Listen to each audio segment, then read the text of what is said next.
Kamu menyusuri jalan dan melihat kode QR pas di sebelah meteran parkir. Kamu baru saja memarkir mobilmu, tapi entah kenapa kode QR ini sangat menarik perhatianmu. Kamu berpikir, oh mungkin ini cara baru bayar parkir. Kamu mengeluarkan ponsel terus nge-scan kodenya. Sebuah link muncul dan mengarahkanmu ke situs yang kelihatan mencurigakan, yang menunjukkan di mana kamu harus membayar dan meminta banyak uang. Di sana nggak ada orang yang bisa membantumu dan kamu tahu pasti. Ini terlalu banyak kalau buat ongkos parkir 2 jam. Setelah mengikuti semua prosedur, kamu ngecek rekening bankmu dan kamu pun terkejut. Uangmu berkurang banyak. Kamu menghubungi bank untuk membekukan rekening secepatnya dan minta tolong untuk mendapatkan uangmu kembali. Kamu menggaruk kepala dengan bingung dan melihat sekeliling. Kayaknya nggak ada yang nyadar kalau kode QR ini bertebaran di seluruh kota. Kamu menunjukkan kode itu ke orang lain di sana dan mereka juga terkejut. Kode QR adalah singkatan dari kode Quick Response, karena mudah dipindai dan kita bisa mendapatkan informasi tentang sesuatu. Cuma butuh beberapa detik untuk memperoleh wawasan tentang sesuatu atau mengecek menu suatu restoran. Ini memang cara keren untuk memudahkan hidup kita, tapi sebagian orang menyalahgunakannya. Banyak ahli memperingatkan soal pemindaian kode QR acak di jalanan, sebab bisa mengarahkanmu ke situs web penipuan di mana orang bisa mendapatkan informasimu dan detail bankmu, kayak yang terjadi waktu kamu mau bayar parkir tadi. Jadi, kode QR yang kamu scan mengarahkanmu ke sebuah situs web palsu, dan kamu tanpa sadar menyerahkan semua informasi pribadi, termasuk detail perbankanmu. Orang-orang di balik penipuan ini sekarang bisa mengakses akunmu dan menarik uang sebanyak yang mereka mau. Mereka bahkan bisa minta lebih banyak detail, kayak email dan nomor teleponmu, yang seharusnya nggak kamu berikan kecuali sumbernya kamu percaya. Kamu menelepon seseorang untuk membantumu menurunkan kode QR itu. Di media sosial, kamu menemukan lusinan orang yang juga kehilangan uang dan menjadi korban penipuan ini. Ini mirip-mirip dengan orang yang mengakses hotspot Wi-Fi umum. Di tempat-tempat kayak kafe, bandara, atau taman umum, kamu selalu memilih jaringan Wi-Fi yang namanya sama dengan tempat yang kamu singgahi. Misalnya, free Wi-Fi cafe. Gak perlu lama-lama, kamu langsung connect ke router dan diarahkan ke sebuah halaman yang memintamu login dengan email, password, dan informasi lain tentang dirimu. Kebanyakan hotspot memang resmi, tapi sebagiannya milik oknum nakal yang mengaturnya untuk memancing orang-orang agar memberikan informasi pribadi. Begitu kamu memasuki halamannya, orang di seberang sana mengawasimu menuliskan semua hal yang diminta. Mereka bahkan bikin halaman yang harus kamu isi dengan informasi pribadi ekstra tentang dirimu, kayak alamat, tempat kerja, dan semacamnya. Cara terbaik menghindari ini adalah dengan bertanya ke siapapun yang bisa membantumu dan memastikan apakah kamu terhubung dengan jaringan Wi-Fi yang aman atau enggak. Atau, kalau kamu sering mengunjungi tempat itu untuk WFA, cobalah selalu connect ke router Wi-Fi yang sama. Meskipun router Wi-Fi yang jahat disetel dengan password yang sama dan landing page-nya serupa. Sekarang ini kamu nggak boleh percaya apapun yang masuk ke inboxmu, terutama email yang mengklaim kamu baru aja menang sesuatu atau ada yang menawarimu proposal bisnis mencurigakan. Biasanya, email seperti itu punya tampilan sangat meyakinkan dan kamu kira semua itu nyata. Tapi cara terbaik mengenalinya adalah dengan memperhatikan detail isinya. Periksa ejaan atau gaya penulisannya. Kalau kelihatan ada beberapa kesalahan atau penulisan aneh dan nggak profesional, ini bisa jadi peringatan keras. Periksa juga apa ada signature emailnya. Sebagian besar perusahaan punya signature email dengan deskripsi tugas orang tersebut dan pengenal untuk memverifikasi sumber. Email ini berisi tautan yang bisa mengarahkanmu ke situs web di mana pengirimnya bisa memperoleh semua informasimu. Kamu juga harus memperhatikan orang yang mengirim email ke kamu untuk mengecek apa dia terverifikasi dan berasal dari sumber resmi. Jadi, kalau email diakhiri dengan apapun selain nama perusahaan, ini juga bisa menjadi peringatan. Terkadang, orang berusaha menyamar sebagai orang yang kamu kenal, misalnya bos atau rekan kerjamu atau bahkan temanmu. Dia akan menulis dengan sangat meyakinkan hingga kamu berpikir memang mereka yang mengirim email kepadamu.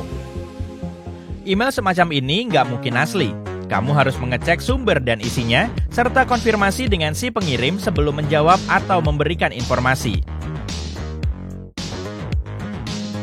Biasanya yang termasuk sasaran adalah orang-orang berkedudukan tinggi di perusahaan besar.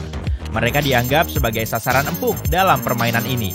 Emailmu juga berisi link tempat kamu bisa memberikan informasi sensitif yang bisa mereka gunakan untuk melawan kamu. Melindungi dirimu di dunia maya bukanlah pekerjaan mudah dan butuh banyak konsentrasi serta kerja keras. Ada banyak teknik yang bisa membuat data sensitifmu berakhir di tangan yang salah. Kode QR cuma satu contoh penyalahgunaan teknologi baru yang seharusnya memudahkan hidup kita. Tapi jangan khawatir, ini bukan berarti semua kode QR bertujuan jahat. Seperti semua teknologi baru di pasaran, akan selalu ada cara untuk memakainya dengan tujuan yang salah.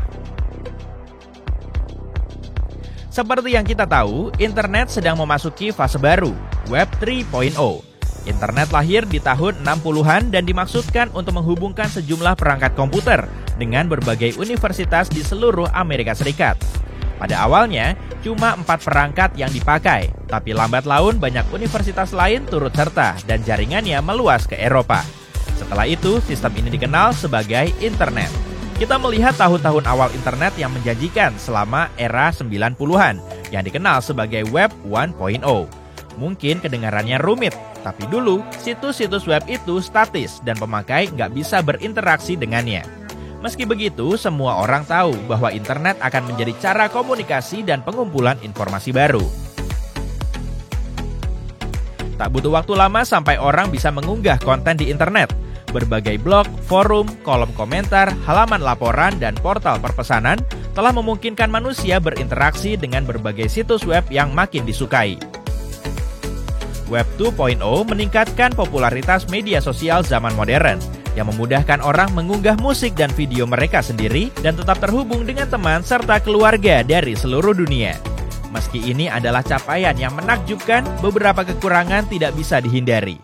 Siapapun mudah menggali informasi tentang orang manapun secara publik di dunia maya. Zaman sekarang, privasi online pada dasarnya nggak ada. Tapi masalah utama dengan Web 2.0 adalah kapanpun seseorang mengunggah konten, secara teknis, konten itu bukan lagi milik pengguna tersebut. Web 3.0 dibangun dalam masa teknologi blockchain, dan ini akan menjadi internet yang baru dan lebih baik. Blockchain adalah domain yang bisa diakses publik dan menunjukkan transaksi transparan bagi pemakai manapun. Ini berarti kalau kamu mengupload karya senimu, orang akan tahu bahwa kamulah pembuat aslinya. Gak ada yang bisa mengklaim karya senimu sebagai miliknya.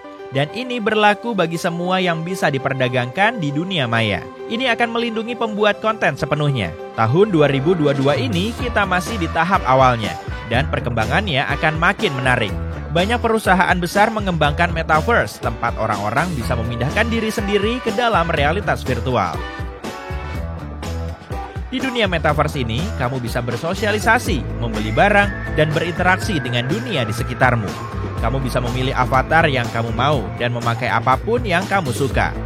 Pengen berpakaian ala astronot? Bisa.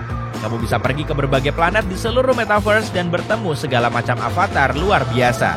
Dalam lingkup pekerjaan, kamu bahkan bisa menghadiri berbagai rapat dengan rekan-rekan kerja untuk membahas hal-hal yang terkait dengan pekerjaan, sambil secara fisik tetap duduk di rumah.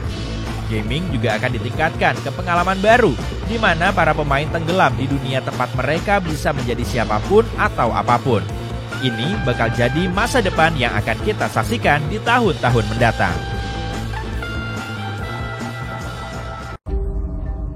Cahaya gempa bumi termasuk fenomena alam yang paling misterius. Fenomena ini bisa muncul sebelum, selama, atau setelah gempa bumi. Cahayanya biasanya berwarna biru atau putih dan cuma berlangsung sekejap, tapi kadang bisa sampai 10 menit. Sulit meneliti fenomena ini karena bisa terjadi di jarak yang berbeda-beda dari pusat gempa. Kita tahu fenomena ini hanya terjadi selama gempa dahsyat yang berskala 5 atau lebih.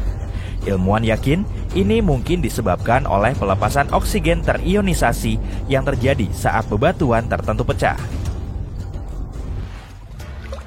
Fenomena aneh berikut ini tidak terjadi secara spontan, tapi bukan berarti tidak menakjubkan. Kamu harus pergi ke La Macarena, Kolombia untuk menyaksikannya. Namanya pelangi cair atau sungai 5 warna.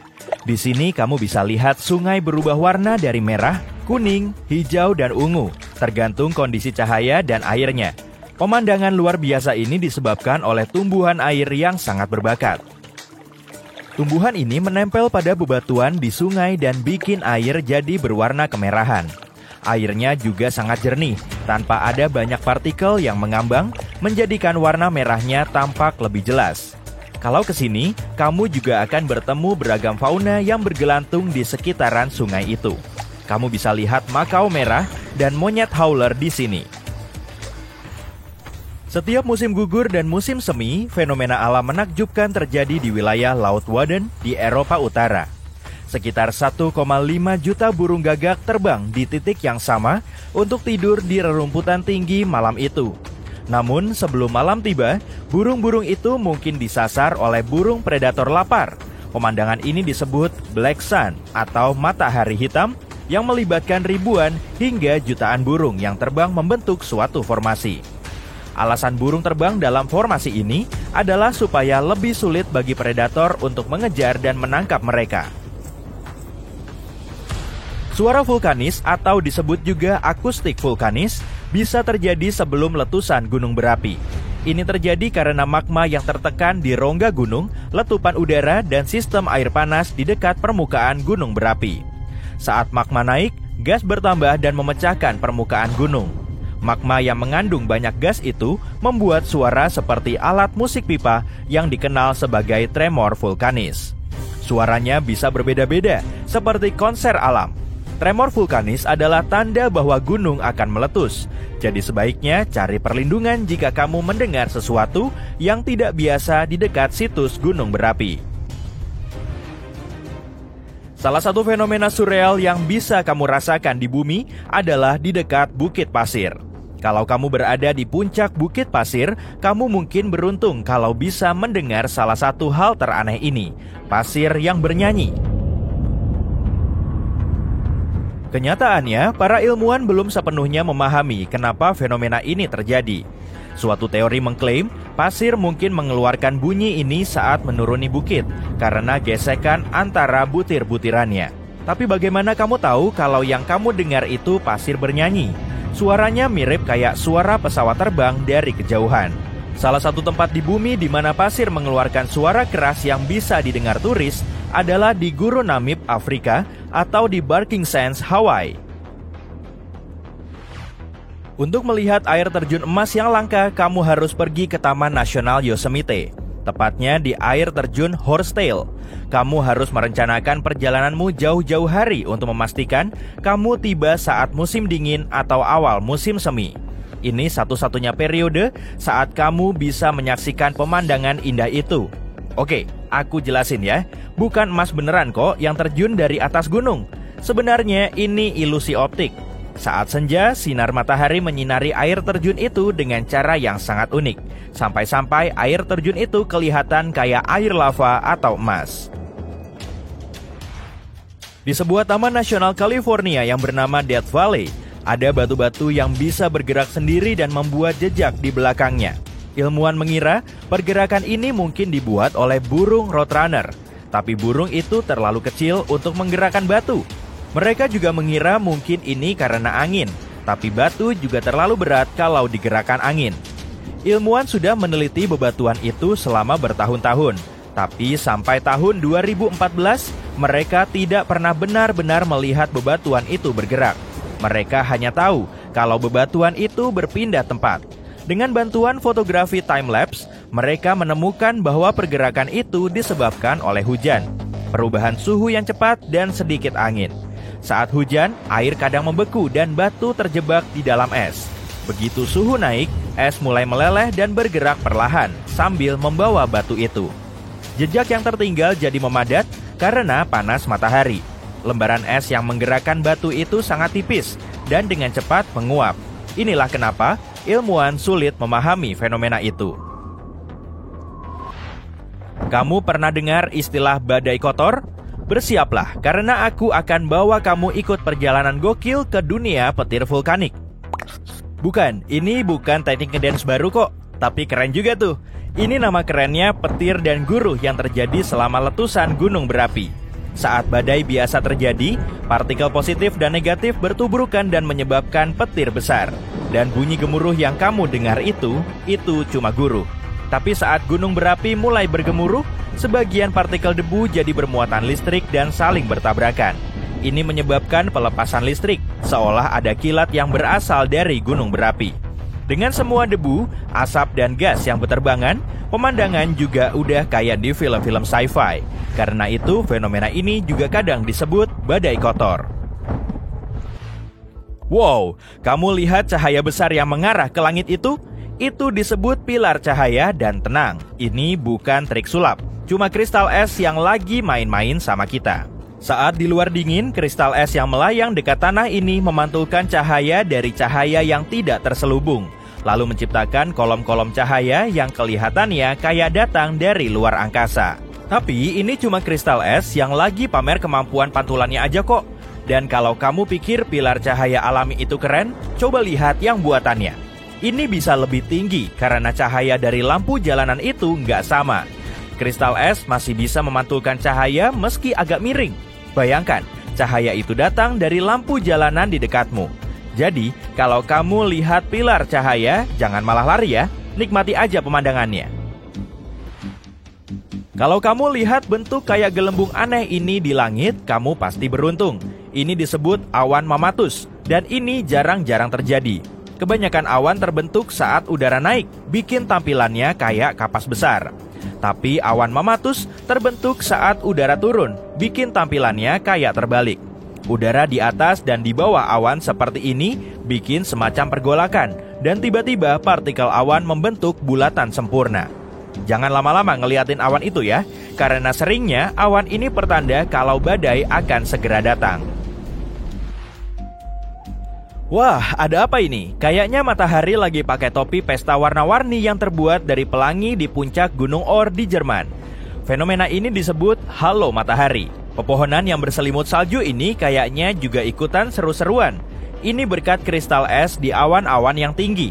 Kristal es senang sekali memantulkan dan membelokkan cahaya, jadi matahari kayak lagi ikut pesta nari lampu lava halo.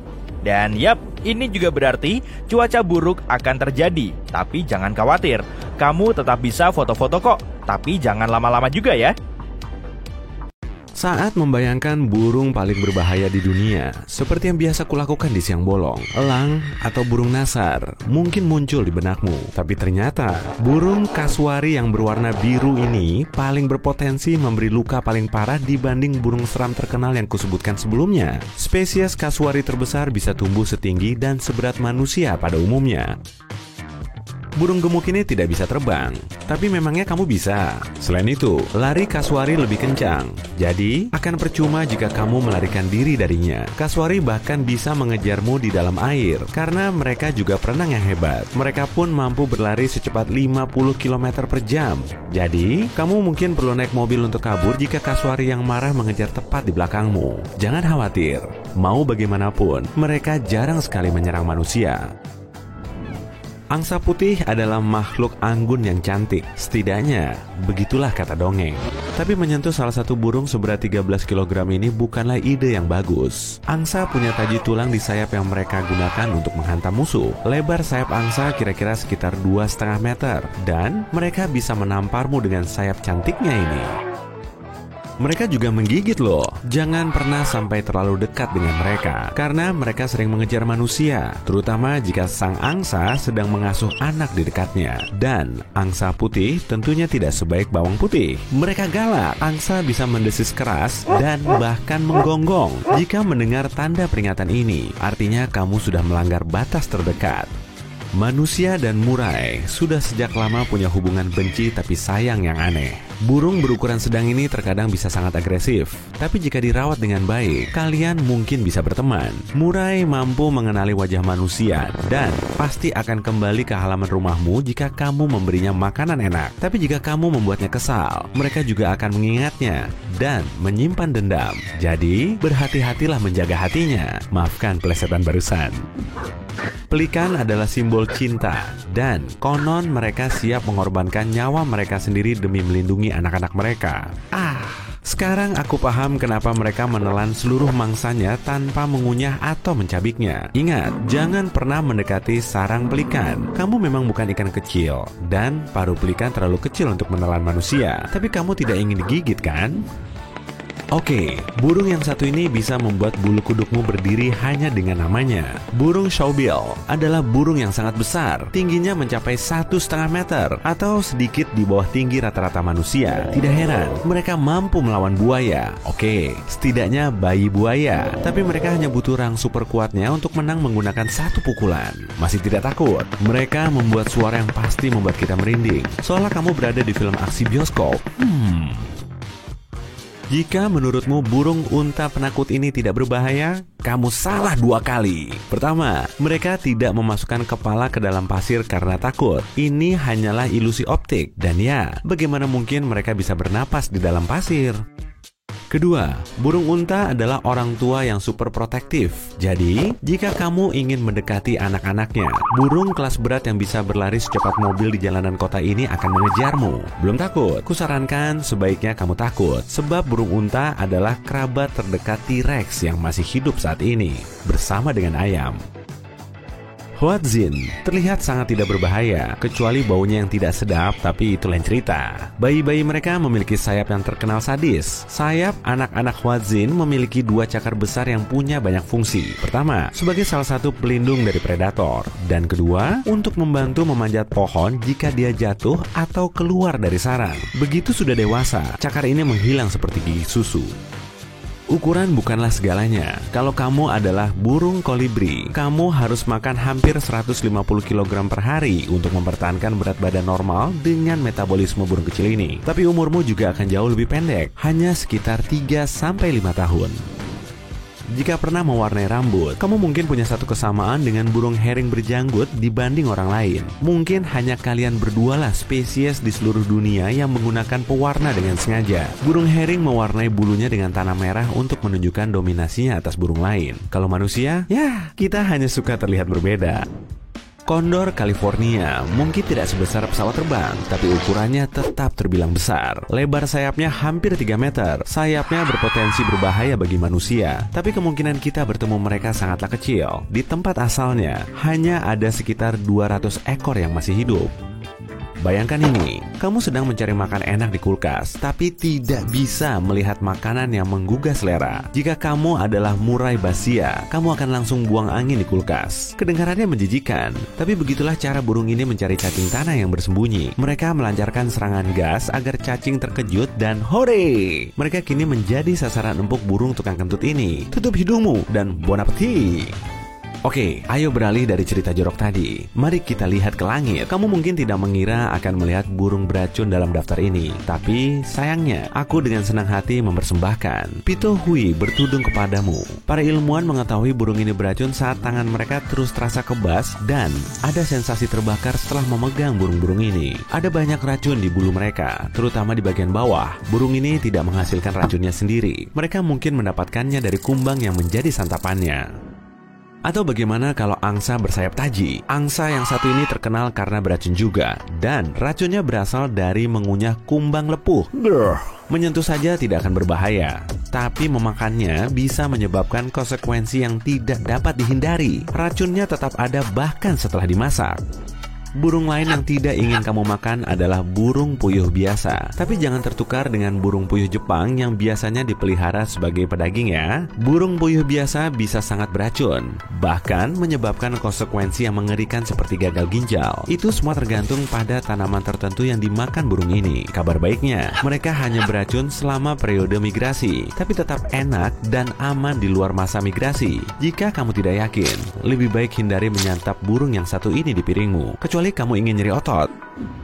Jika melihat burung hantu salju yang mengemaskan, kamu sebaiknya menutup mata dan lari. Burung ini mungkin terlihat baik, tapi sebenarnya mereka punya cakar setajam silet yang mampu mereka gunakan dengan sangat lihai. Mereka mengarahkannya ke bagian yang paling rentan, seperti kepala, mata, dan lainnya. Intinya, jangan macam-macam dengan burung hantu salju. Satu lagi spesies yang sebaiknya kamu jauhi adalah anis bentet kecil. Jangan tertipu oleh katak kecil di namanya, apalagi oleh matanya yang tampak polos. Jangan tertipu sedikit pun. Ingat bentuk burung ini dan jangan pernah menyentuhnya. Mereka sama beracunnya dengan katak panah Amerika Tengah dan Selatan yang terkenal itu. Iphrita kowaldi mungkin kecil, tapi dia punya mekanisme racun yang membuat burung kecil ini tak gentar. Mereka hanya memakan jenis kumbang tertentu yang memberi burung ini racun spesial. Hanya dengan menyentuhnya, kamu mungkin akan kebas karena efek racunnya. Burung ini juga tidak bisa dimakan karena racunnya tidak hilang meski sudah dimasak. Elang emas adalah aderainya dunia burung. Mereka mampu mengangkat beban hingga 1,8 kg. Elang emas mampu mengangkat kura-kura dan mangsa lainnya dengan mudah. Burung perkasa ini cukup kuat untuk mengangkat balita, tapi untungnya mereka tidak pernah melakukannya. Bahkan, orang-orang di Mongolia menggunakan elang ini untuk berburu serigala. Angsa Kanada telah hidup dekat dengan manusia selama bertahun-tahun, tapi mereka masih waspada jika kita berada di dekat sarangnya, terutama pada musim kawin di musim semi.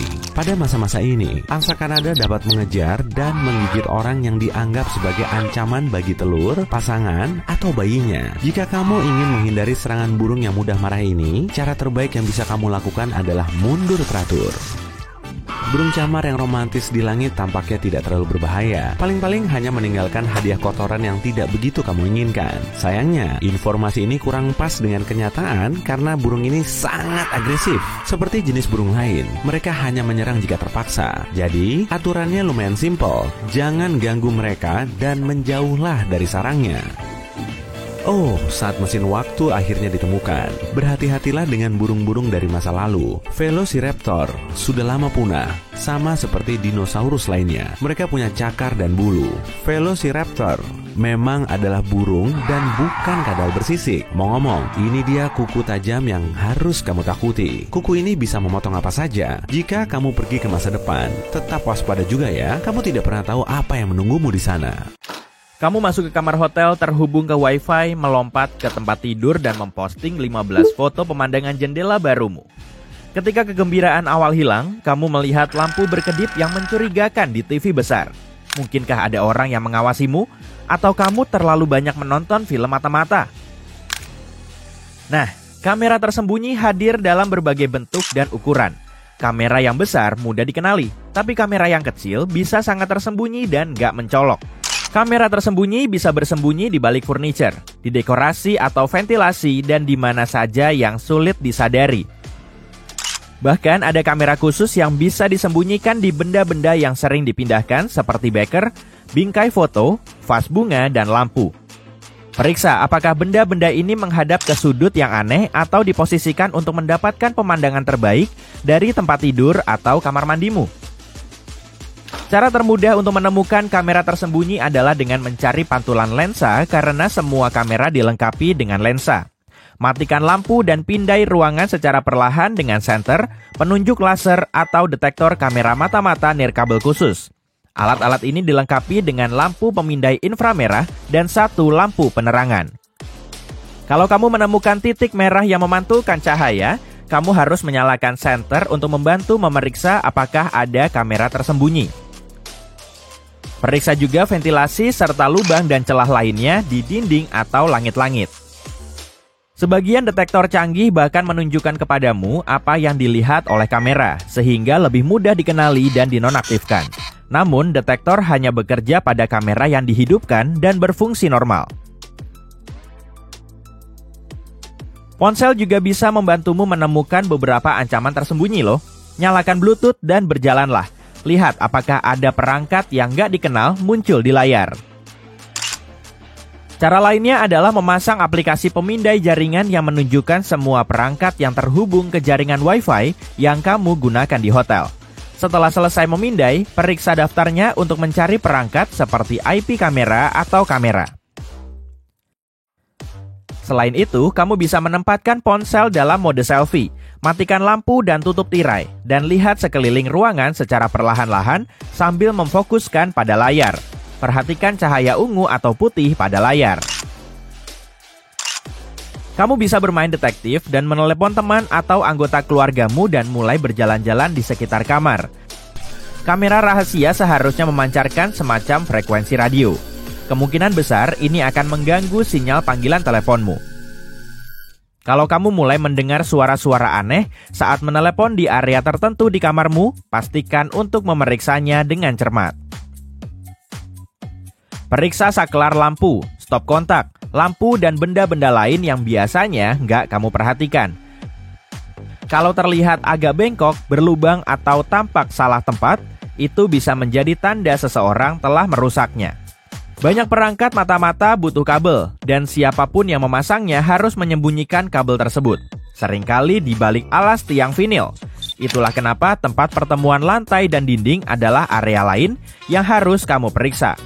Hubungan, tonjolan, atau perubahan warna bisa menjadi tanda ada mikrofon yang bersembunyi di sana. Hal yang sama berlaku untuk bintik-bintik di langit-langit dan dinding, meskipun ukurannya nggak lebih besar dari koin.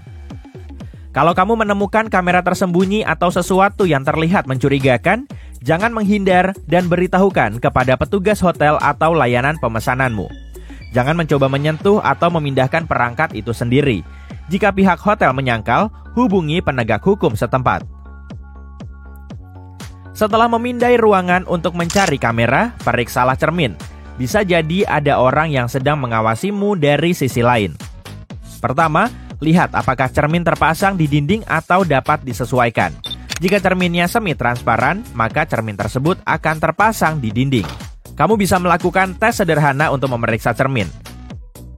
Tekan ujung jarimu pada kaca dan dorong dengan cukup kuat untuk meninggalkan sidik jari saat kamu menjauhkan jari. Periksa sidik jarinya. Kalau ada celah kecil antara sidik jari dan cermin di tempat kaca seharusnya berada, maka itu hanyalah cermin. Pada cermin semi-transparan, gak akan ada celah. Cara lain untuk mengecek apakah cermin semi-transparan yaitu dengan mengetuk kacanya. Kalau ada orang yang melihatmu dari sisi lain, cermin akan mengeluarkan suara kosong. Cermin ganda butuh cahaya yang lebih terang di sisi yang lain daripada sisimu. Mendekatlah ke cermin itu dan tangkupkan tanganmu di sekitar mata. Apakah kamu melihat cahaya di balik cermin? Kalau ya, mungkin ada beberapa penonton yang nggak diinginkan. Sebelum meninggalkan kamar atau pergi tidur, pastikan setiap pintu terkunci dengan aman. Yang kumaksud dengan setiap pintu, bukan hanya pintu masuk ke kamar, tapi juga pintu yang mengarah ke teras kalau ada. Kamu bisa membawa kunci pintu portable untuk keamanan ekstra kalau kamu menginap. Kamu juga bisa memulai proyek DIY kecil dan melilitkan ikat pinggang atau tali tas di sekitar lengan yang mendorong pintu menutup. Ikat dan lilitkan beberapa kali untuk mendapatkan lapisan perlindungan ekstra. Cara lain ketika kamu akan tidur siang atau tidur adalah membangun piramida barang di dekat pintu. Gelas dan mug akan sangat cocok. Kalau seseorang mencoba masuk ke dalam saat kamu tidur, akan ada suara berisik. Penyusup lebih suka senyap, jadi kemungkinan besar mereka akan menyerah untuk merampokmu secara langsung. Kalau kamu bepergian dengan beberapa barang berharga dan merasa nggak nyaman meninggalkannya di sekitar kamar, kamu bisa menaruhnya di berangkas di dalam kamar. Namun karena berangkas tersebut menggunakan kode sandi dan bukan kunci fisik, seseorang dari pihak hotel harus mengetahui kode utama untuk membukanya untuk berjaga-jaga. Jadi kamu bisa bawa berangkas sendiri ya.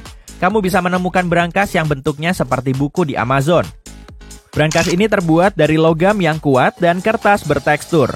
Berangkas ini dilengkapi dengan kunci kombinasi dan punya ruang yang cukup untuk menyimpan paspor, uang tunai, dan perhiasan. Kalau harus meninggalkan laptop di dalam ruangan dan ingin memastikan nggak ada orang yang mencolokkan drive USB untuk mencuri datamu, inilah yang bisa kamu lakukan. Letakkan sebotol air atau benda lain di samping port USB. Ukur jaraknya, katakanlah jaraknya sejauh 1 jempol. Agar seseorang bisa mencolokkan perangkat mereka ke laptop, mereka harus memindahkan botolnya. Kamu bisa mengambil 1 langkah lebih jauh dan menjatuhkan pena sejajar dengan laptop pada sudut tertentu. Kamu bisa mengukur sudutnya dengan jam tangan pintar atau ponsel menggunakan aplikasi kompas. Sekali lagi, kalau ada yang memindahkannya, kamu akan tahu. Bahkan sesuatu yang sederhana seperti tanda "tolong jangan ganggu" bisa membantumu mengetahui apakah ada orang yang masuk ke kamarmu ketika kamu sedang pergi. Buatlah agar terlihat seolah-olah kamu pergi dengan terburu-buru dan tanda tersebut secara nggak sengaja tersangkut di antara pintu dan kusen pintu. Kalau kamu kembali dan tanda tersebut tergantung bebas, maka seseorang pasti telah mengabaikannya dan mencoba mengganggumu. Kalau begini, kamu bisa menghubungi resepsionis dan minta dikirim seseorang untuk menemanimu masuk ke kamar agar kamu tetap aman. Kalau kamu peduli dengan kebersihan kamar seperti halnya kamu peduli dengan barang-barang dan keamanan pribadimu, ini untukmu. Petugas housekeeping biasanya punya hingga 20 kamar untuk diurus dalam satu shift 8 jam. Itu artinya mereka hanya punya waktu nggak lebih dari 30 menit untuk kamarmu. Ini memberi mereka cukup waktu untuk merapikan tempat tidur, membersihkan lantai kamar dan kamar mandi, mengosongkan tempat sampah dan membersihkan semua permukaan. Namun mereka jarang punya waktu untuk mengurus benda-benda yang lebih kecil seperti saklar lampu, gagang pintu dan laci, dan remote. Dan ya, benda-benda ini adalah benda yang paling sering kamu sentuh. Benda-benda ini bisa memiliki lebih banyak kuman daripada toilet. Jadi, kalau kamu ingin memastikan kuman-kuman itu nggak hinggap di tanganmu, bawalah tisu antibakteri yang cukup untuk membersihkan semua benda itu sebelum kamu menyentuhnya. Kamu tahu nggak, ternyata pembobolan rumah itu kebanyakan terjadi pada siang hari. FBI mengatakan, perampokan terjadi di siang bolong karena orang-orang lagi nggak di rumah. Jangan biarkan rumahmu jadi sasaran empuk bagi pencuri. Berikut ini 10 tips untuk melindungi rumahmu dan beberapa barang keamanan yang mungkin kamu butuhkan. Nomor 1 di daftar kita adalah kunci pintu portabel. Ini bukan cuma didesain untuk rumah-rumah biasa. Katakanlah, kamu tinggal di rumah sewa dan ada banyak tamu yang datang dan pergi. Kamu bisa membawa kunci portabel ini. Banyak kamar punya mekanisme kunci kedua selain kunci biasa, kayak rantai keamanan yang ada di pintu. Tapi, jangan cuma bergantung sama ini aja. Mekanisme ini cuma ditahan dengan baut, artinya mudah sekali untuk dirusak. Sekarang ada banyak model kunci portabel, jadi tunggu apa lagi? Kemudahan saat menggunakan adalah kunci dalam instalasi dan pelepasan. Kebanyakan pintu yang membuka ke dalam cocok untuk kunci ini. Contohnya, Padlock. Kamu bisa membelinya di Amazon. Harganya cukup terjangkau, desainnya serbaguna, dan yang paling penting, dijual lengkap. Cuma butuh beberapa detik untuk mengupgrade keamananmu. Masukkan ke plat pintumu, lalu tutup pintumu. Kuncinya bakalan tetap ada di sana. Beres. Pencuri nggak akan berlama-lama di rumahmu atau mencuri barang-barang berat kayak TV. Dia cuma mau masuk dan keluar lagi dalam 10 menit. Yang harus kamu lakukan adalah mengambil tindakan pencegahan untuk memperlambat gerakannya. Kaca laminasi cocok untuk tujuan ini. Sebaiknya kamu punya yang kayak gini. Jendela biasa yang dibuat dari tempered glass bisa pecah dengan mudah. Tapi kaca laminasi itu seperti perisai, bisa retak, tapi nggak bisa pecah. Daripada mecahin kaca dan menarik perhatian, si pencuri pasti lebih milih kabur. Struktur kaca laminasi itu berbeda dengan kaca biasa. Kaca ini bakalan tetap utuh, bahkan jika terkena tekanan besar. Jendela dengan kaca laminasi 100 kali lebih kaku dan 5 kali lebih awet daripada yang biasa. Apa yang membuat jenis kaca ini begitu spesial? Pertama, kaca ini terdiri dari beberapa lapisan. Ada 2 lapisan kaca dan bahan vinil di antaranya, yang membantu 2 lapis kaca tadi tetap utuh. Sebagai bonus, kaca laminasi punya sifat kedap suara, sambil menyelam minum air. Lapisan dalamnya menyerap sebagian suara dari luar. Tapi ini kan kaca, apa kita bisa lihat lapisan vinilnya? Mungkin kamu mikir gitu. Enggak kok, kaca laminasi itu transparan, sama kayak kaca biasa. Kamu bisa menikmati pemandangan sekaligus terlindungi. Tapi sayangnya, kaca anti pencuri ini harganya mahal. Kamu bisa pesan ke tukang kaca untuk memasang lapisan laminasi ke kaca jendelamu yang biasa. Atau, kamu bisa beli lapisan pengaman sendiri. Tapi jelas, opsi ini nggak bakal sekuat kaca laminasi. Beberapa tips berikutnya datang dari mantan perampok, Michael Fraser. Dia mau bagi-bagi saran supaya kamu terlindungi dari pencurian. Tips pertamanya cukup menarik. Jangan pasang stiker awas anjing galak kalau kamu punya anjing. Kalau anjing bisa jalan-jalan bebas di rumahmu tanpa mengaktifkan alarm, berarti manusia juga. Beginilah cara berpikir pencuri. Dan lagi, banyak anjing bisa gampang jadi ramah, kecuali kalau emang dilatih untuk menangkap orang asing. Kalau udah gitu, anjing bisa dengan mudah dimasukkan ke satu ruangan dan kamu tahu akhirnya, dadah barang-barang berharga. Mengiklankan penjualan rumahmu secara online adalah prosedur standar untuk memikat calon pembeli, tapi juga pencuri. Dengan gambar-gambar yang kamu unggah, pencuri bisa tahu detail-detail rumahmu. Dia bisa dengan mudah menentukan jalan masuk dan rute kaburnya. Rencana sempurna untuk merampok. Nomor 5 adalah membeli sistem pengamanan rumah. Ini akan membantumu mencegah perampokan dan memberitahumu kalau itu terjadi.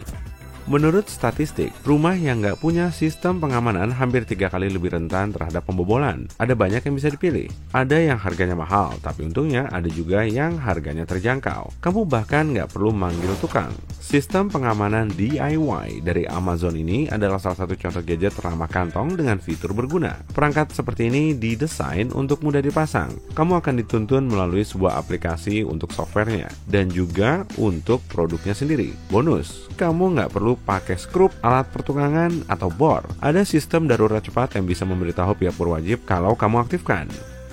Karena mudah dipasang, alat ini sempurna untuk orang yang menempati rumah dalam jangka pendek juga. Oh ya, tadi ku bilang kalau anjing bebas berkeliaran di rumah, berarti manusia juga kan? Nah, teknologi nggak memihak pencuri. Alat ini bisa mendeteksi orang asing, tapi juga bisa berteman dengan anjingmu. Sensornya bisa diletakkan di jendela, pintu, dan sudut-sudut rumah, tapi juga bisa disesuaikan untuk menghindari alarm palsu yang disebabkan hewan peliharaan. Perangkat lain untuk menambah perlindungan ekstra, khususnya di tempat tinggal bersama, seperti asrama, adalah alarm doorstop. Perangkat ini praktis banget, jadi kamu bisa masukkan ke bagasimu dan membawanya saat liburan. Kamu bisa menggunakannya dalam kehidupan sehari-hari. Alarm doorstop bisa dipakai di pintu manapun, asalkan kamu taruh di bagian dalam. Fungsinya sebagai penahan pintu, tapi menjaga pintumu tetap tertutup. Gimana cara kerjanya? Saat alarmnya terpicu, alat ini akan menahan penyusup di luar pintu dan mengaktifkan alarm suara. Suaranya bisa membangunkan pemilik rumah atau tetangga. Alat ini juga bisa dibeli di Amazon. Michael, si mantan perampok, juga merekomendasikan untuk berpikir seperti perampok. Tanya dirimu sendiri, bagaimana caraku bisa masuk? Ini adalah latihan bagus untuk mencari tahu titik-titik lemah di rumahmu. Kelilingi rumahmu, apakah ada jendela yang bisa dibuka dengan mudah? Yang di meja itu laptopmu ya? Kelihatan lo dari jalan. Ngomong-ngomong soal jalan, kalau kamu membeli alat elektronik baru kayak TV atau komputer, jangan buang kardus kosongnya di tempat sampah. Ini bisa jadi semacam undangan bagi pencuri. Dia bakal tahu kalau kamu punya barang elektronik mahal di rumah. Alih-alih hancurkan kardusnya dan masukkan ke tempat daur ulang. Sayangnya, jendela di lantai dasar menjadi titik masuk dalam 23% kasus pembobolan rumah. Untuk mencegahnya, kamu bisa membeli sistem alarm nirkabel. Kalau untuk pintu depan, memasang grendel 2 kunci bisa jadi pilihanmu. Lampu pendeteksi gerak juga bisa kamu pakai. Di rumahmu ada banyak blind spot, upgrade kamera keamananmu dengan pandangan malam. Kalau mau lihat apa yang terjadi di dalam rumahmu bukan di luar, kamu bisa membeli salah satu gadget pengaman ini.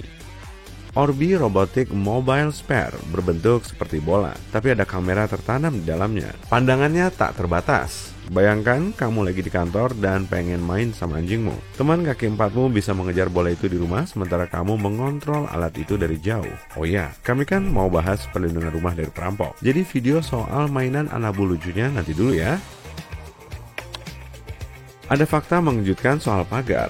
Kebanyakan orang yakin bahwa pagar itu seperti penjaga yang melindungi propertinya. Tapi maaf ya, pagar yang tinggi dan kokoh sekalipun nggak seaman yang kamu kira. Aturan pencuri nomor 1 adalah jangan sampai terlihat. Kalau dia membobol rumah berpagar di malam hari, dia pasti akan terhalang pagar. Tetanggamu nggak bisa lihat siapa orang yang masuk, kecuali kalau mereka punya penglihatan sinar X. Pagar harus sulit dipanjat. Salah satu poin memiliki pagar adalah privasi. Tapi pagar berbahan besi, kawat, dan kayu itu bikin pencuri lebih sulit masuk. Oke, kita udah memecahkan kode-kode pencuri. Menerapkan tips-tips yang ada dalam daftar kita tadi bisa bikin nyali pencuri ciut dan mencegah perampokan, sekaligus membuatmu aman. Apa kamu pernah mengalami insiden tidak mengenakan seperti itu? Kalau pernah, kamu punya nggak tips-tips yang mungkin bisa diterapkan sama sobat sisi terang lain? Peristiwa ini terjadi setiap 43,8 detik, yang kumaksud adalah pencurian mobil di Amerika Serikat. Iya, setiap menitnya seseorang kehilangan kendaraan berharganya karena pencurian. Kalau ingin tahu lebih banyak soal statistik yang mengejutkan ini dia. Lebih dari 800.000 pencurian mobil dilaporkan terjadi di Amerika Serikat pada tahun 2020 saja. Dan mobil Ford pickup menjadi favorit para penjahat karena menjadi yang paling banyak dicuri. Selain itu, tahun baru menjadi hari yang paling banyak terjadi pencurian. Sepertinya kita semua perlu mengawasi mobil kita.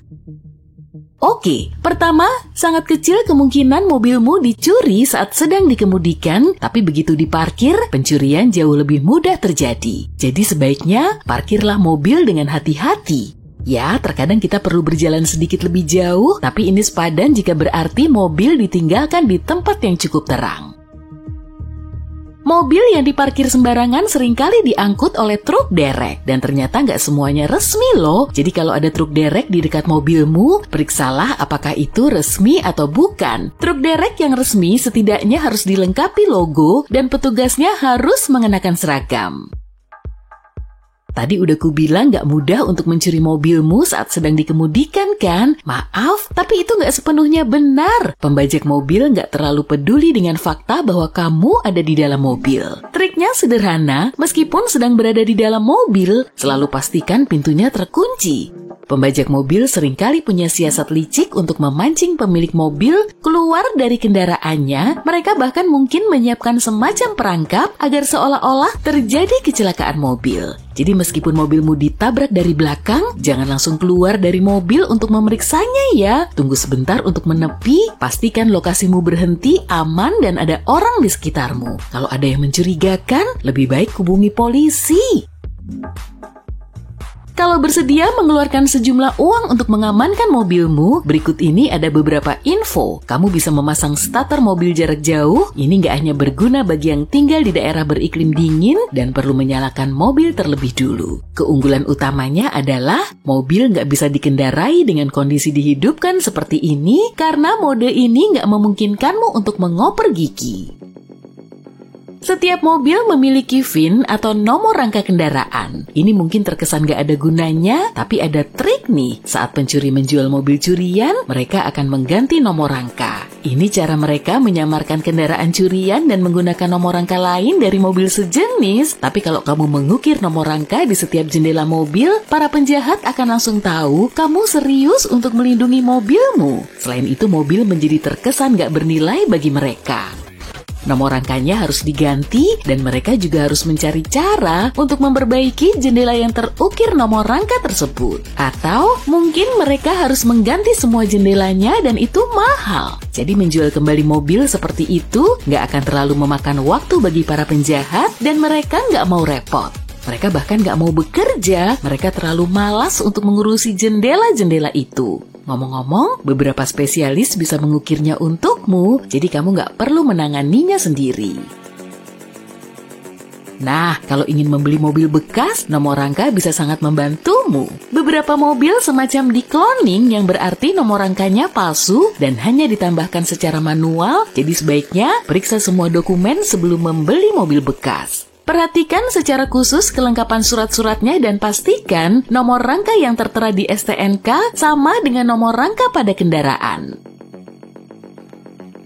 Berikut ada satu lagi perangkat keamanan. Alat ini disebut alarm mobil pintar dan suaranya bahkan lebih buruk daripada suara jam waker. Alat ini dapat melakukan dua hal. Pertama, mengeluarkan suara super keras yang bisa menakut-nakuti penjahat dan menarik perhatian para saksi. Kedua, alarm ini bisa mengirim peringatan seandainya kamu nggak mendengar suara yang memekakan telinga.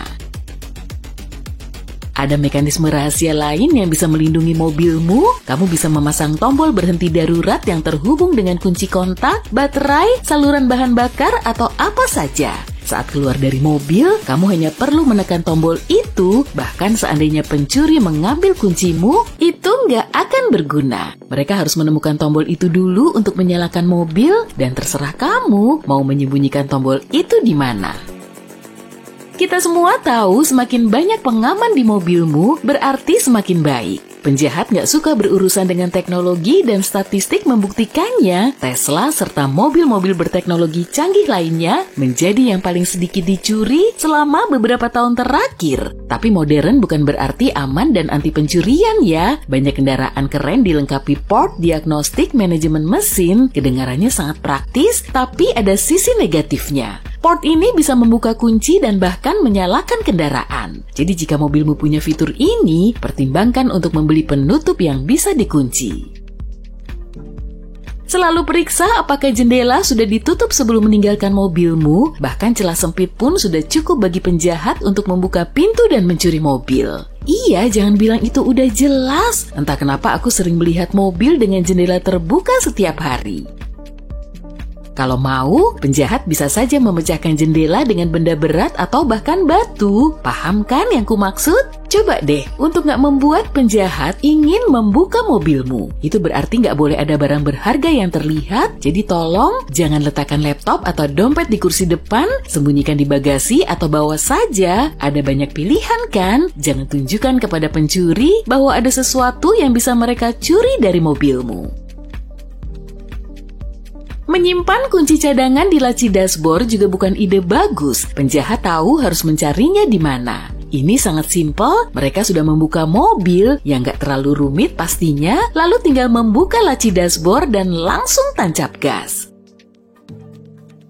Katakanlah kamu masih menyimpan barang berharga di dalam mobil dan kunci cadangan di laci dashboard karena ini cara yang nyaman bagimu. Kalau begitu, pertimbangkan untuk memasang kunci setir. Memang nggak begitu fungsional, tapi para ahli percaya ini pencegahan visual yang ampuh. Ingat bagaimana pencuri agak malas dan nggak mau berurusan dengan gadget? Para ahli menyatakan penjahat lebih cenderung membiarkan mobil yang dipasangi kunci setir. Beberapa di antaranya juga cukup fungsional. Jadi meskipun penjahat masih ingin membawa kabur mobilmu, dia nggak akan bisa. Ditambah lagi, nggak mudah untuk melepasnya.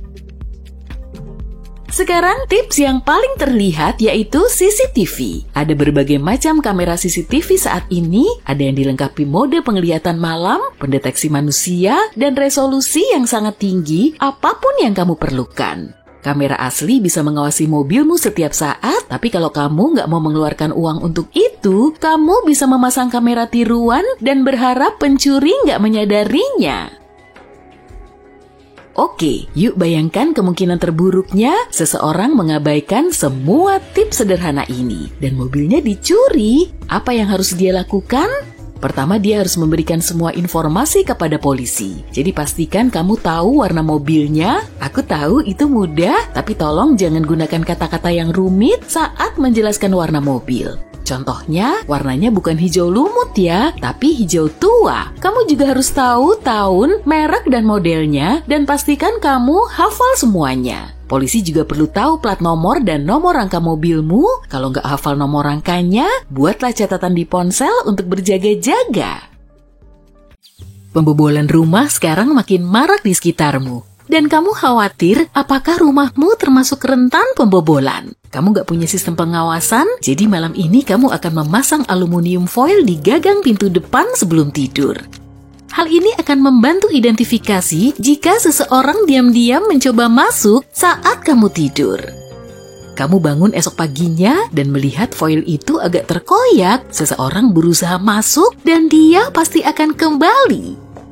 Opsi lain adalah menaruh cangkir di kenop pintu. Saat kenop diputar, cangkir akan jatuh dan bunyi itu akan membangunkanmu dan semoga menghalangi penyusup itu.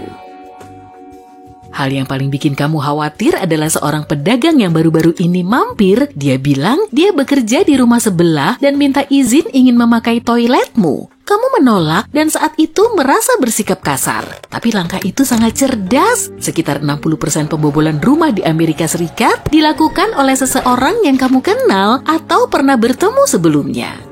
Ketika pergi ke kamar mandi, pedagang itu bisa mengatur sesuatu di dalam rumahmu agar proses masuk rumahmu berikutnya lebih mudah. Dia mungkin ingin melihat lebih dekat apa ada sistem keamanan yang terpasang, mengecek struktur rumahmu, dan mengetahui jarahan berharga apa yang mungkin kamu miliki. Akhirnya hari ini kamu akan pergi liburan, kamu harus menyiapkan rumahmu dan menjadikannya seaman mungkin. Kotak surat yang penuh biasanya merupakan target pertama sasaran perampok. Tetanggamu harus mengambilkan surat-suratmu saat kamu pergi. Properti yang terawat rapi adalah pertanda bahwa kamu selalu di rumah. Kamu menjaga agar rumput selalu dipotong dan pagar hidup dipangkas. Jadi kamu harus mengatur agar seseorang melakukannya saat kamu pergi. Saat musim dingin, salju yang tak tersentuh di sekitar rumahmu juga akan menjadikan rumahmu sasaran. Meminta tetangga membuat jejak kaki yang menunjukkan aktivitas bisa mencegah pencurian. Ada banyak jenis pagar hidup yang berfungsi sebagai pertahanan pertama. Untungnya kamu menanam semak-semak berdaun tajam di sepanjang pagar. Jika seseorang meloncat ke propertimu dan mendarat di atas semak-semak berduri atau tajam, dia akan berteriak kesakitan. Ini akan menjadi peringatan bagi tetanggamu akan adanya penyusup. Dan cabikan pakaian juga bisa tersangkut di daun-daunan itu yang nantinya akan bisa dijadikan bukti. Sebagai persiapan bagi perjalananmu, minggu sebelumnya kamu membuka dan menutup tirai jendela pada waktu acak sepanjang hari. Kamu memastikan nggak ada pola jelas sehingga nggak akan masalah jika tirai itu dibiarkan terbuka ketika kamu pergi. Sekedar berjaga-jaga kalau seseorang mengintai propertimu. Pembobol rumah butuh beberapa hari berjalan atau berkendara di lingkungan untuk mengidentifikasi perilaku tiap-tiap rumah. Satu hal yang sangat nggak mereka sukai adalah sistem keamanan lingkungan. Mereka melakukan riset sebelum mengintai dan akan menghindari area ini. Itu hal yang harus kamu atur saat kamu pulang nanti. Jauhkan semua barang elektronik mahal dari jendela sehingga nggak ada barang berharga terlihat jelas. Masukkan barang-barang itu ke dalam lemari atau ruangan tersembunyi. Jangan khawatir dengan televisi, benda ini terlalu besar dan butuh upaya untuk mengangkutnya. Mereka lebih tertarik pada barang-barang kecil seperti iPad dan peranti gaming. Masukkan barang-barang kecil dan mahal seperti perhiasan ke dalam kotak dan sembunyikan. Yang mengejutkan, kamar anak adalah tempat persembunyian yang baik. Pencuri mengaku tidak masuk ke kamar anak karena di sana nggak ada mainan berharga. Ambil foto nomor seri semua peralatan elektronik dan buatlah inventaris untuk tujuan asuransi. 95% pembobolan rumah dilakukan dengan paksa, jadi sudah waktunya memperkuat pintu dan jendelamu. Kamu bisa mempersulit perampok dengan memakai kombinasi berikut ini. Singkirkan semua bangku, kursi, dan tangga di halaman dan simpan di garasi. Barang-barang itu bisa memudahkan jalan masuk yang lebih tinggi seperti kotak lubang AC. Tanpa halangan, ini salah satu jalan favorit mereka. AC mudah dicopot dan menjadi jalan masuk. Jangan mempermudah jalan mereka dengan menyediakan pijakan. Pencuri bisa mendobrak pintu lemah dalam 1 menit, pasang bingkai logam alih-alih kayu sebagai penguat. Engsel dan kunci harus cukup kuat agar bertahan lama terhadap tendangan sampai mereka menyerah. Sebagai titik lemah, kunci bisa dengan mudah dijebol oleh pencuri berpengalaman. Gembok perlindungan sederhana yang menahan pintu akan memastikan pintu tidak goyah. Engsel pintu garasimu membuka keluar yang membuat pintu garasi rentan dan bisa diakses dengan melepas paku dari engselnya. Ganti dengan paku anti rusak supaya nggak bisa dilepas. Dan terakhir, pintu garasi atas adalah salah satu tempat pertama yang dicari pencuri untuk masuk. Pintu ini nggak dilengkapi kunci yang mengamankan sepenuhnya. Pasang gembok pada kait antara pintu dan relnya hingga pintu tetap di tempat. Pintu garasimu nggak punya opsi ini, jadi buatlah lubang dengan bor di rel pintu, tepat di atas salah satu relnya dan pasang gembok. Pencuri takut anjing, penjaga rumah yang setia.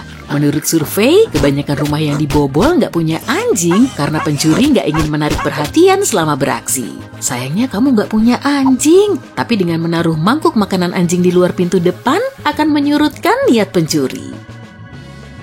Pencuri telah menyesuaikan keterampilan mereka dengan teknologi 4 dari 5 penjahat memakai media sosial seperti Facebook, Twitter, dan Google Maps untuk mencari sasaran.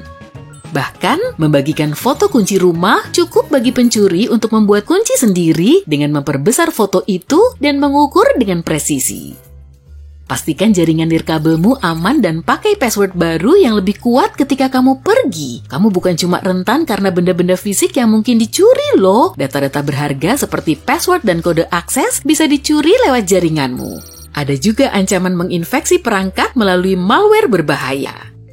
Kamu juga bisa menghapus tampilan rumahmu sama sekali dari Google Maps. Ketik alamat rumahmu, temukan Street View tempat tinggalmu, tekan Option, dan pilih Report a Problem.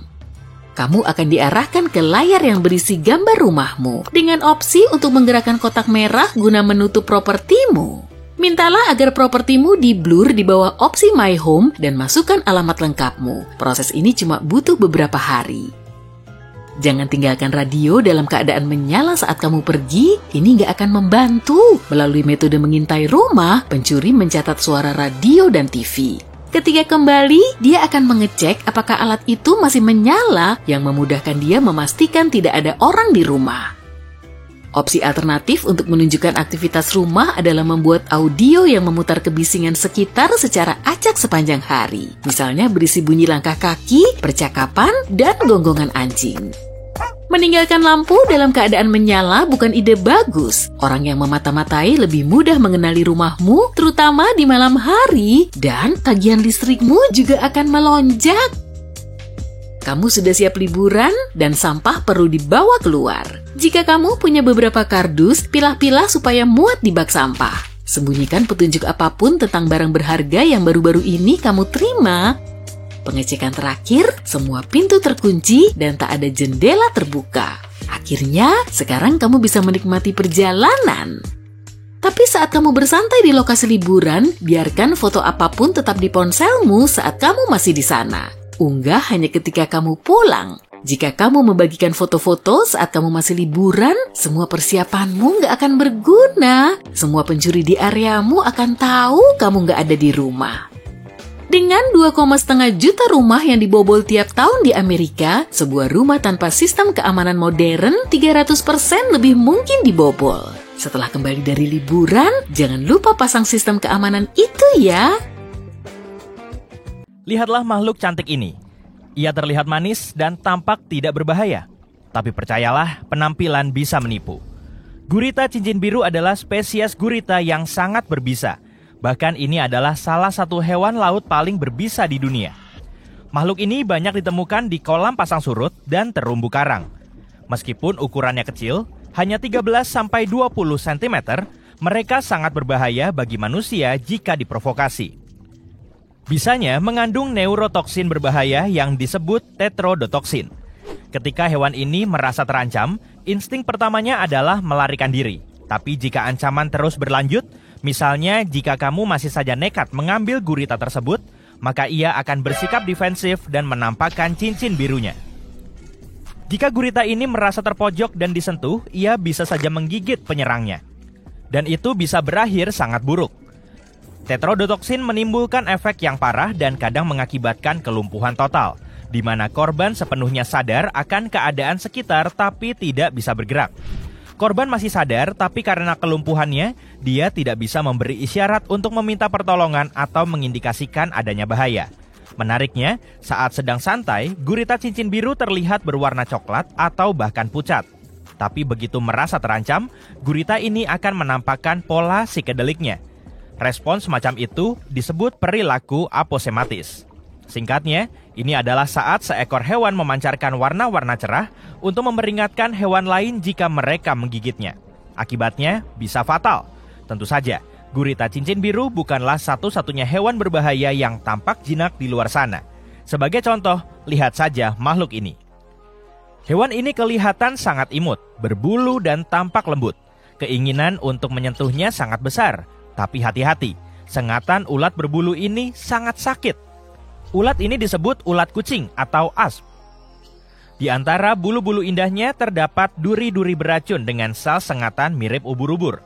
Reaksi setiap orang terhadap racun ulat bulu berbeda-beda.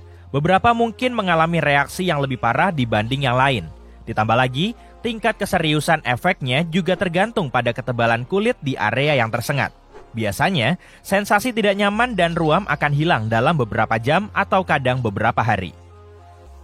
Hewan berikutnya dalam daftar ini adalah katak panah beracun. Ada lebih dari 170 spesies katak ini dan uniknya tidak semuanya beracun. Katak-katak beracun mengeluarkan racun yang sangat berbahaya melalui kulit mereka. Untungnya, katak ini tidak pernah menggunakan racun untuk berburu atau menyerang. mereka hanya menggunakannya untuk membela diri. Para ahli masih belum yakin, tapi mereka menduga kemampuan katak ini untuk memproduksi racun kemungkinan berasal dari kebiasaan memakan hewan beracun, seperti kelabang atau semut. Penduduk pribumi di Amerika Tengah dan Selatan mengusapkan panah mereka pada katak ini untuk membubuhi ujungnya dengan racun. Catatan penting untukmu nih. Kalau kamu menyentuh katak panah beracun, segera cari bantuan. Terutama jika itu katak panah beracun warna emas, karena katak ini yang paling beracun. Sotong flamboyan adalah satu-satunya spesies sotong yang diketahui berbisa. Makhluk ini punya jaringan otot yang sangat beracun, meskipun tubuhnya kecil, paling besar 5-8 cm. Waspadalah terhadap hewan bawah air berwarna coklat gelap dengan 2 tentakel dan 8 lengan. Kemungkinan juga ada warna ungu dan kuning di sekitar lengannya. Pokoknya jangan sampai menggigit salah satu dari makhluk yang menarik ini, agar kamu tetap aman. Siput kerucut predator adalah hewan yang sangat lambat. Ini menjadi alasan utama kenapa mereka tidak bisa menangkap mangsanya secara langsung. Mereka tidak bisa menangkap hewan lain atau menggigitnya. Karena itulah siput kerucut menghasilkan racun yang ampuh untuk membantunya bertahan hidup. Hal paling keren dari makhluk ini mungkin adalah bahwa di antara hampir 1000 spesies, racun yang dihasilkan oleh masing-masing spesies tidak satupun sama. Meskipun siput kerucut tidak bertaring, mereka punya semacam tombak yang dilapisi racun untuk menyengat mangsanya. Ada struktur mirip tabung di ujung kantong racunnya, dan ada semacam gigi yang bisa melesat keluar dari tabung itu dengan kecepatan 643 km per jam. Jadi, gerakannya yang lambat bukan masalah bagi siput kerucut. Dan, karena setiap spesies punya racun yang unik, beberapa di antaranya bisa menyebabkan sengatan ringan, sementara yang lain bisa berakibat sangat serius bagi kesehatan. Sebagai contoh, makhluk kecil penghuni terumbu karang ini mengeluarkan gigi seperti tombak untuk menyengat mangsanya, dan belum ada obat yang bisa menangkal racunnya. Ketika bicara soal ikan buntal, kamu mungkin membayangkan makhluk yang tampak kembung dengan duri 360 derajat yang mengesankan. Tapi di balik duri-duri lucu itu, ada makhluk yang sangat ganas. Dan bagian paling berbahaya dari makhluk ini adalah racunnya, yang dianggap sebagai salah satu atau bahkan yang paling berbahaya dan ampuh di dunia. Kabar baiknya, kamu tidak akan keracunan kecuali memakan ikannya. Jadi, mungkin lebih baik pilih California Roll saja. Sekarang kenali serangga ini dan jangan coba-coba mendekatinya. Ini lebah raksasa Jepang. Makhluk berukuran sangat besar ini yang bisa tumbuh mencapai panjang hampir 5 cm. Dikenal sangat agresif. Sengatnya yang besar mengandung racun yang sangat menyakitkan. Beberapa orang tidak selamat dari sengatannya. Meskipun racunnya bukanlah yang paling mematikan, ukurannya yang besar membuat dosisnya terlalu banyak. Dan kalau yang menyerangmu bukan hanya satu tapi beberapa lebah, akibatnya bisa sangat dramatis. Lebah raksasa bukannya tidak bersahabat dengan manusia atau hewan lain, tapi ia pasti menyengat jika diganggu. Makhluk biru terang yang sangat indah ini bernama naga laut biru. Meskipun namanya sangat mengesankan, makhluk ini sebenarnya sangat kecil. Biasanya tidak lebih besar dari buah anggur. Kamu bisa menemukannya di pantai atau mengambang di sampingmu di dalam air. Tapi kamu harus ingat satu hal. Betapapun cantiknya siput kecil ini, jangan pernah menyentuhnya. Meski ukurannya kecil, sengatannya bisa sangat menyakitkan. Itu semua karena makanan mereka. Makanan favorit mereka adalah ubur-ubur Portugis, yaitu ubur-ubur yang racunnya cukup kuat untuk melumpuhkan ikan-ikan kecil dan krustasea. Naga biru menggunakan lendir untuk menetralisir sel penyengat ubur-ubur itu. Kemudian mereka mencuri sel-sel ini dari tentakel ubur-ubur Portugis dan menyimpan serta memusatkannya di dalam jaringan mereka sendiri. Kemudian, mereka melepaskan sel-sel penyengat ini saat disentuh, yang membuat sengatannya lebih kuat, bahkan lebih kuat daripada sengatan ubur-ubur itu sendiri. Makhluk menakjubkan ini juga sangat cerdik. Meskipun penampilannya sangat cerah, mereka ahli dalam menyamar. Lihatlah, warna biru cerah itu sebenarnya adalah perut mereka. Dan saat berenang telentang, mereka akan menyatu dengan air. Sedangkan punggungnya berwarna abu-abu untuk menyamarkan diri di dasar laut. Ubur-ubur Irukandji yang ditemukan di Australia terlihat kecil dan jinak. Tapi penampilan bisa menipu dan hewan seukuran ibu jari manusia ini sebenarnya sangat berbahaya. Selama musim ubur-ubur yang berlangsung di November hingga Mei, banyak pantai yang ditutup karena makhluk kecil ini. Yang membuat ubur-ubur ini sangat berbahaya adalah ukurannya yang sangat kecil. Orang-orang seringkali tidak melihatnya saat berenang. Ubur-ubur kotak yang dinamai demikian karena bentuk tubuhnya hidup di Samudra Hindia dan Pasifik. Menjauhlah kalau kamu melihat makhluk berlonceng kotak dan tentakel menjuntai panjang. Bahkan meski kamu hanya menemukan satu tentakel yang terlepas, jangan mendekat atau menyentuhnya. Ubur-ubur kotak bisa tumbuh hingga 3 meter dan setiap tentakelnya dilengkapi sekitar 500.000 jarum mikroskopis untuk menyuntikkan racun. Tidak seperti ubur-ubur lainnya, ubur-ubur kotak adalah pemburu. Mereka bisa mencengkeramu dengan melilitkan tentakel tipisnya di tubuhmu. Mengingat racunnya yang sangat berbahaya, ini tidak akan menjadi pengalaman yang menyenangkan. Membedakan telur yang masih bagus itu seringkali sulit, terutama kalau tanggal kedaluarsa yang ada di karton telah memudar. Kalau ingin merebus telur yang sudah cukup lama di kulkasmu, pastikan telur itu nggak terapung ya. Telur yang masih baru atau relatif baru cenderung akan tenggelam. Kalau kamu ingin telur orak-arik, ini akan jauh lebih mudah, cukup sekali mengendus untuk mengetahui apakah telur itu sudah rusak. Jangan buang tomat retak dengan jijik. Pertama, periksa sekali lagi. Retak yang lebar memang agak berbahaya karena menarik lalat, dan ya, jamur dan bakteri bisa berkembang di dalamnya juga, tapi retak yang relatif sempit nggak bahaya kok.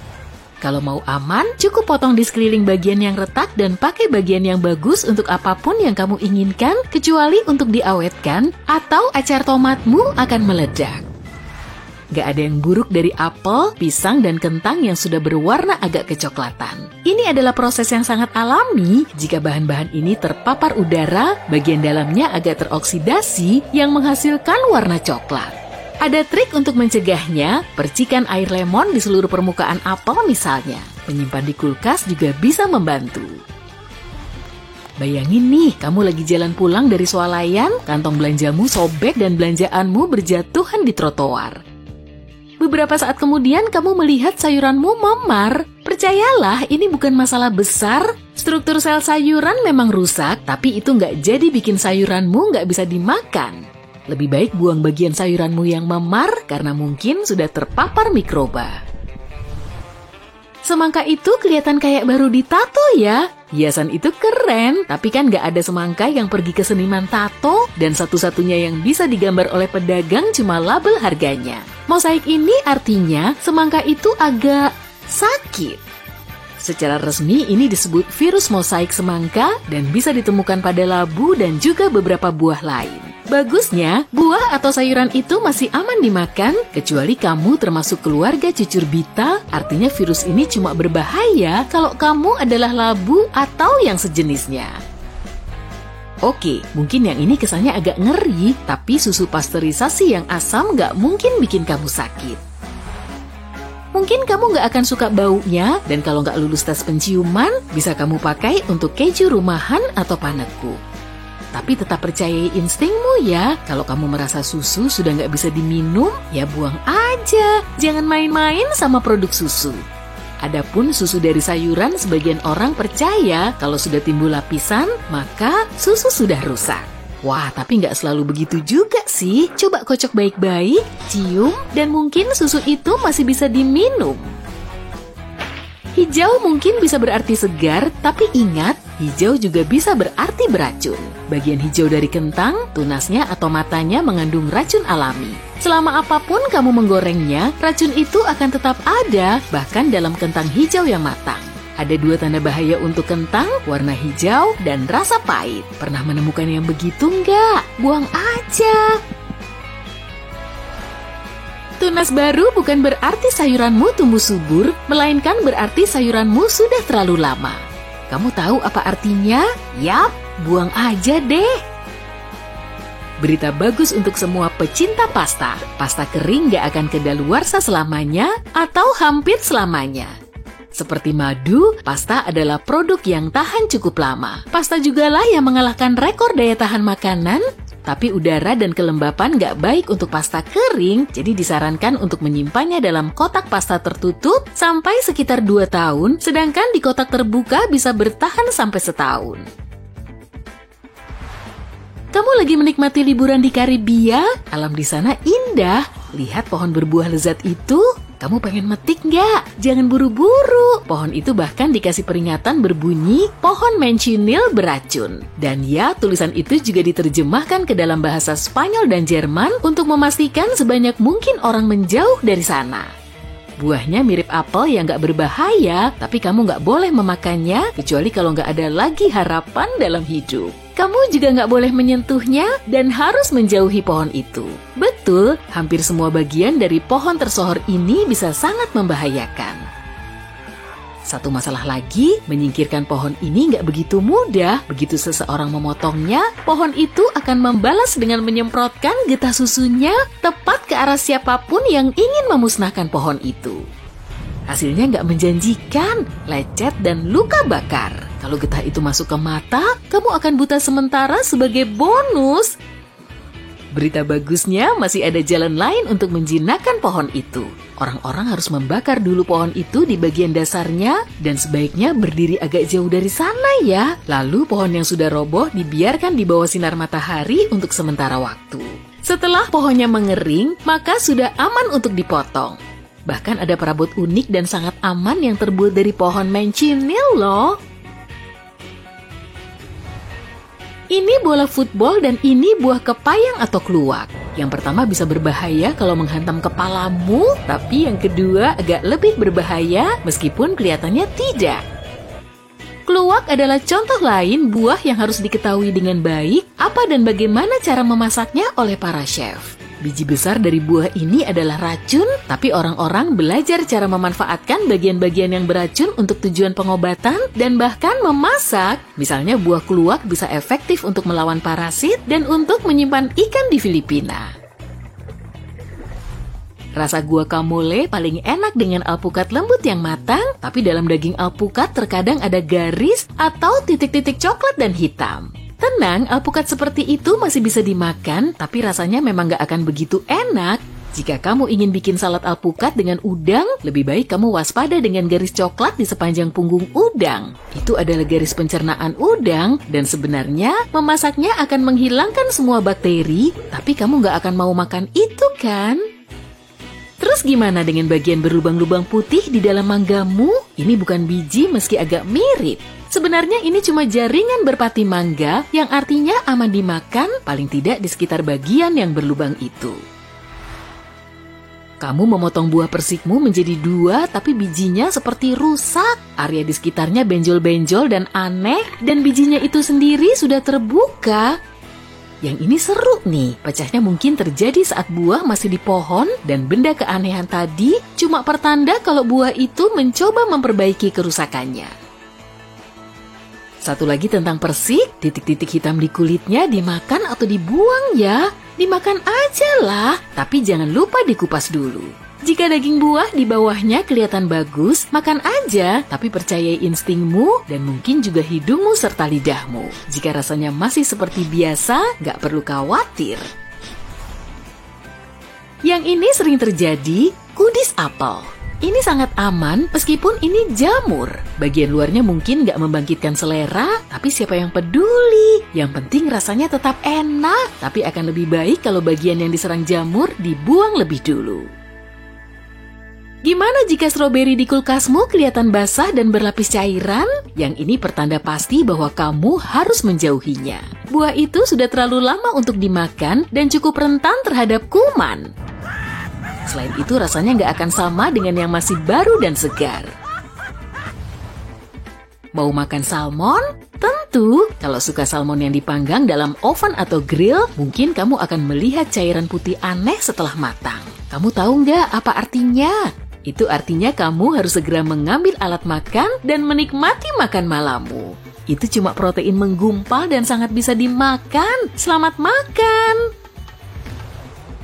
Masih ingat nggak kalau kita nggak boleh makan kentang yang sudah bertunas? Betul, tapi kalau ubi jalar yang bertunas masih bisa dimakan dan rasanya nggak jauh beda dengan ubi jalar yang nggak bertunas. Bahkan sebenarnya tunasnya pun bisa dimakan. Tapi lebih baik kamu cari aman aja deh, buang aja. Di Arizona, pastikan keledaimu nggak tidur di bak mandi selepas pukul 19 ya. Aturan ini dibuat tahun 1924 setelah adanya sebuah insiden yang terjadi saat sedang banjir. Seorang pedagang sering mengizinkan keledainya tidur di bak mandinya. Pada masa itu, bak mandi belum terpasang di lantai, jadi masih mudah dipindah-pindah. Saat kota dilanda banjir di malam nahas itu, keledai yang sedang tidur terbawa hanyut oleh arus air yang deras. Keledai ini berlayar melintasi kota dan terdampar di lembah berjarak 1,6 km jauhnya. Keledai itu terlantar di bak mandi, terapung-apung tak berdaya. Penduduk kota berkumpul dan akhirnya bisa menyelamatkan hewan malang itu. Tapi penyelamatan itu butuh banyak upaya dan sumber daya. Dengan cepat, mereka membuat peraturan baru yang melarang keledai tidur di bak mandi. Di Samoa, kalau seorang suami lupa hari ulang tahun istrinya, dia bisa dilaporkan kepada pihak berwenang oleh pasangannya loh. Setelah insiden pertama, peringatan resmi dikeluarkan. Diharapkan suami bikin banyak pengingat agar tahun berikutnya nggak lupa lagi. Tapi jika tanggal itu dilupakan lagi, dia harus menjalani serentetan wawancara intens untuk mengorek kenapa dia bisa lupa tanggal sepenting itu. Tergantung pembelaan atas sifat pelupanya itu, dia bahkan bisa menghadapi konsekuensi serius. Tunggu aja sampai dia tiba di rumah. Kembali ke Arizona. Di sini, kamu butuh izin khusus jika ingin membuang sebatang kaktus saguaro dari lahanmu. Membuang kaktus ini tanpa izin bisa bikin kamu mendekam di balik jeruji selama 3 tahun loh. Kaktus ini bisa hidup sampai 200 tahun. Dan kenapa upaya pelestariannya begitu ketat? Karena pohon ini cuma bisa menghasilkan biji setelah berumur 35 tahun.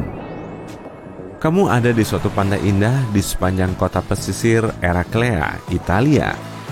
Dan pastinya kamu udah bawa ember dong. Tapi jangan bikin istana pasir dengan ember itu ya. Di sepanjang pantai itu, ember telah dinyatakan sebagai benda berbahaya yang membuat tersandung. Jadi, kalau ke pantai ini, tinggalin aja embermu di rumah. Kalau enggak, kamu akan terpaksa bayar denda sampai 3,8 juta rupiah loh.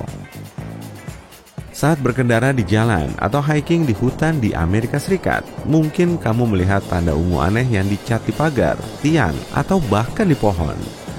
Di beberapa negara bagian, tanda ini ngingetin kamu biar nggak melanggar properti pribadi. Orang-orang memakai cat alih-alih tanda peringatan biasa, karena alternatif ini lebih murah dan lebih tahan lama. Ini telah diterapkan di 15 negara bagian, di waktu yang berbeda selama dekade terakhir. Dan dimungkinkan terus menyebar pemakaiannya ke negara bagian lain. Jadi, pastikan kamu jeli melihat penanda-penanda ini ya.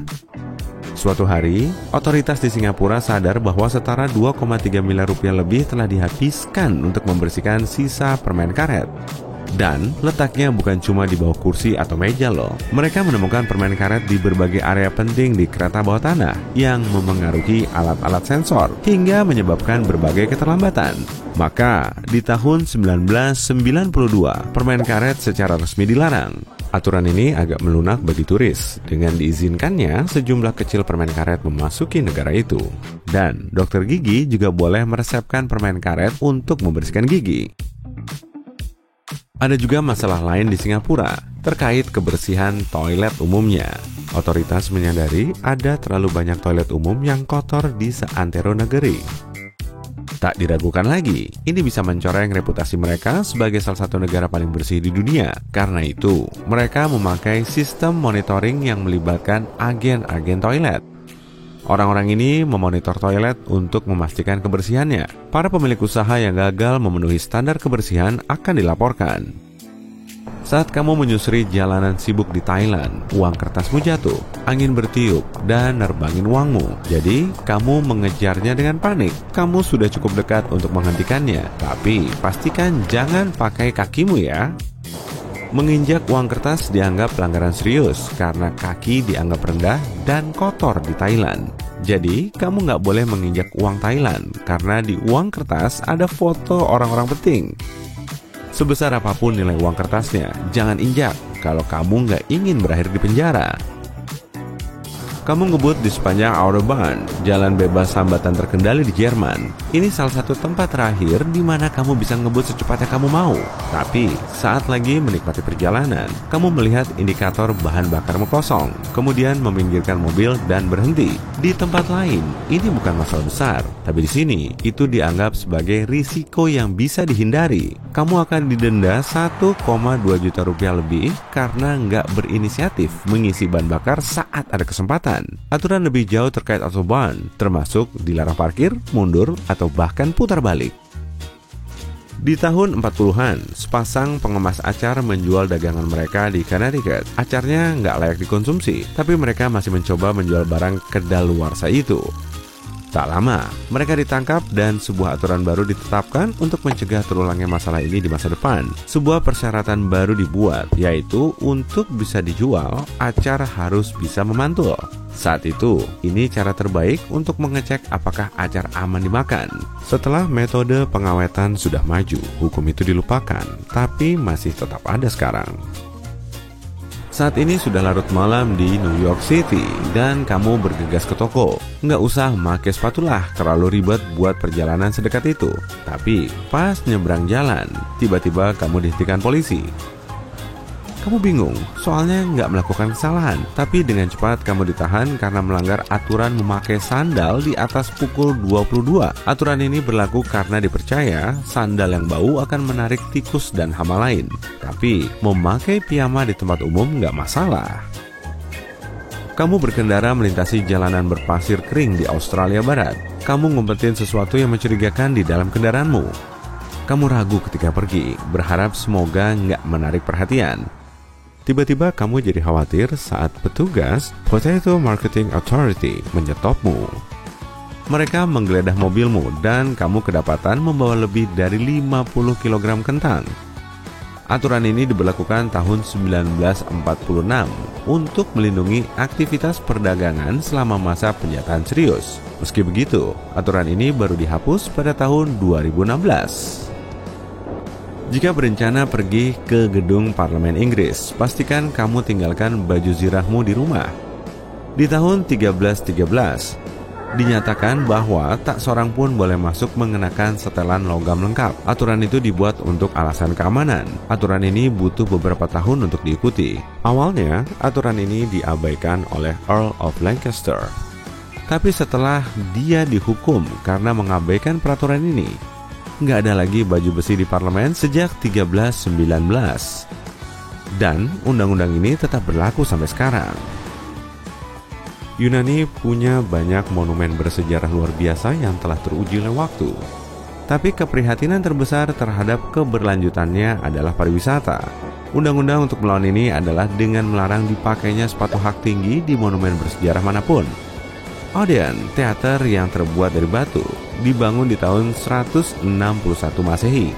Kini, teater ini sudah mengalami kerusakan yang tampak disebabkan orang-orang yang berjalan. Di antara kerusakan itu juga ditemukan 30 kg permen karet di antara celah-celah. Maka, selain sepatu runcing, makanan serta minuman juga dilarang. Kamu lagi nerbangin layang-layang di negara bagian Victoria, Australia. Aktivitas yang kayaknya nggak ada bahayanya. Tapi jangan kaget ya kalau tiba-tiba polisi muncul. Di tahun 1966, dibuat undang-undang yang menyatakan kalau kamu nerbangin layang-layang dan mengganggu orang-orang di dekatmu, maka kamu bisa didenda. Dan percayalah, jumlahnya lumayan besar. Tapi mengingat luas Australia, pasti gampang banget nyari tempat buat main layang-layang tanpa ada orang di sekitar. Di Oklahoma, menjaga kesejahteraan anjing begitu dihargai, hingga ngeledek anjing dengan ekspresi wajah aneh saja dianggap ilegal. Kamu bisa didenda karena melakukan ini, dan mungkin akan menghadapi ancaman hukuman serius. Meskipun aneh, sebaiknya ini dijadikan aturan universal. Kecuali kalau anjing itu balas ngeledek dengan bikin ekspresi aneh.